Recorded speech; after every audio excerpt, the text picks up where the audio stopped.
Okay, what we're going to talk about today is the most recent Star Wars movie, Rogue One. Have you heard of that movie?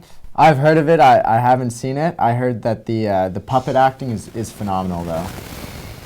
Okay, that's not really what we're here to talk about. You know, Rogue One, the Star Wars. You know what, Jim? Yeah.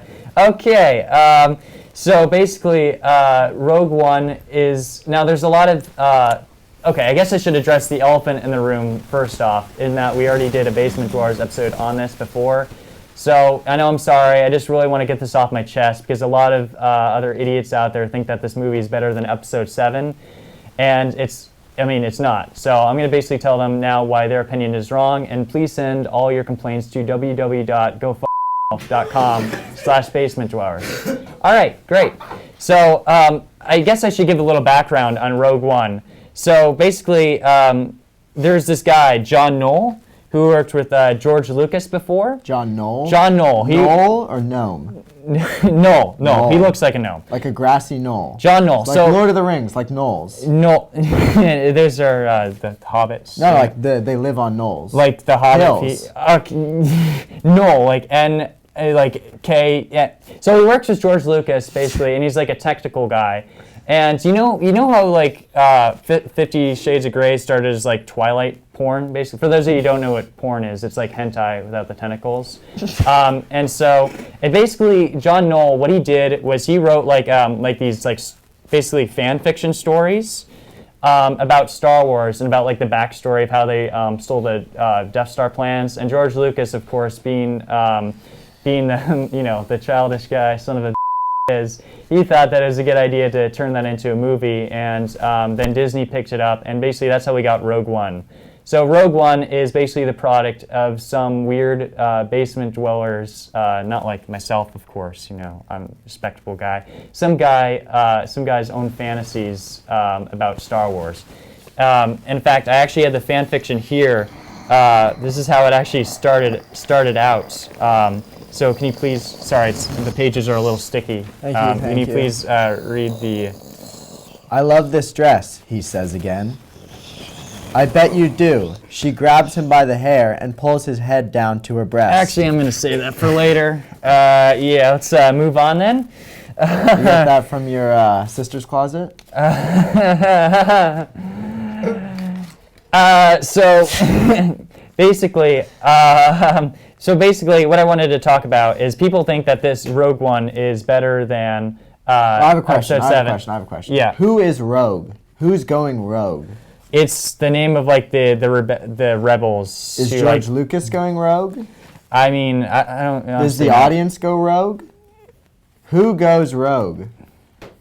It's just like the code name for the thing, but you got to keep up. All right. So Rogue One, terrible movie. People think it's better than Episode 7, and I think I know why. It's because of the great like action scenes. I will admit that this movie has a lot of good action. Like there's this one great scene at the end where like Darth Vader just takes out a lightsaber and just like chopping like these guys in half. But the rest of the movie is garbage, I would say. In that Jyn, the main characters are just so boring. You know what I mean? Like Jyn, the main Felicity Jones's character. Felatio Jones? Let's say that for the car, right, buddy? After this. Yeah. So they're. I mean, I think she has one expression throughout the entire movie. She has like no emotion, and I would. And in fact, I would say that C-3PO has more facial movement than her, right? I agree. I totally agree. I think C-3PO is a master of facial dichotomies. Do you want me to wipe that off you? There you go. So, yeah, you got a little bit of stuff there. I got it. Yeah. And also the Chinese characters in this movie are pretty fantastic. I mean, I know they're obviously there to sell the movie in China, because one of the actors is actually like a big star in China. It's actually kind of funny that they die at the end of this movie, because I'm sure like 200 Chinese children died making this movie in the sweatshops, am I right? You are so right. Yeah. I mean, I'm sure like 5 Chinese children just died making my own like Apple Watch. It looks good though. Yeah, thank you. So, any other thoughts? Not really. Now that I got that out of my system, I think. Oh, one thing I've always wondered. Yes. What does C3PO stand for? LSD? Who knows? He's just like a gay robot. I don't know. It's just weird.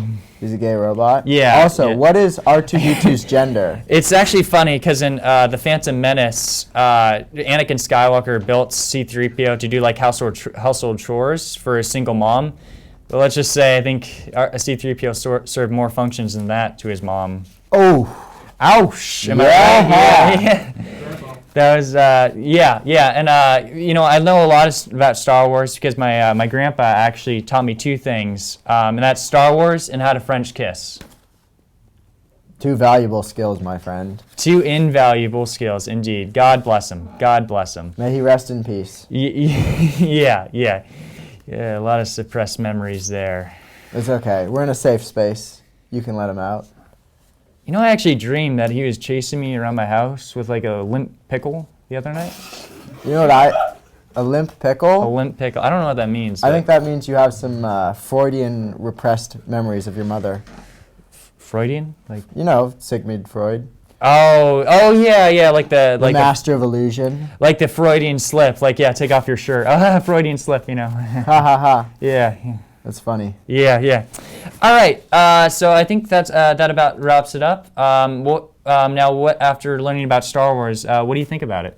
You know, I really think I need to really look at the cinematography and really go into the characters. You know, there were a couple characters such as John Knoll, who I still haven't really captured their essence yet. But you know, I really think with some time and some butter and some margarine that we can really make a good pie out of this.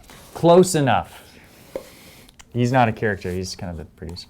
Anyways, you want to read some more fan fiction from him? I would. Yeah. Now, is it true that you wrote this on the back of a Japanese fishing boat? That is true. Yes.